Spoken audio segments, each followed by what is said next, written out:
3 مکان ترسناک که ترس به دل همه میاره و بازدید کنندگان که از آنجا دیدار کردن هیچ وقت مثل سابق نشدن. شماره 1. پرپیات، یک شهر متروکه که قبلا در آن زندگی عادی و شاد بود، اما در عرض چند ساعت همه چیز از بین رفت. شماره 2. اورادور سورگولان، یکی از غم‌انگیزترین و ترسناکترین محله‌های متروک است و خیلی ها میگن زمان آنجا متوقف شده چون وسایلش همه باقی موندن ولی مردمش تو جنگ جهانی دوم از بین رفتن. شماره 3.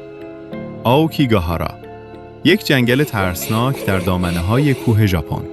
یک جنگل تاریک با درخت‌های بلند و تاریک که پیدا کردن راه خیلی سخته توش و خیلی ها هنوز برنگشتن. برای ویدیوهای بیشتر لایک و سابسکرایب فراموش نشه.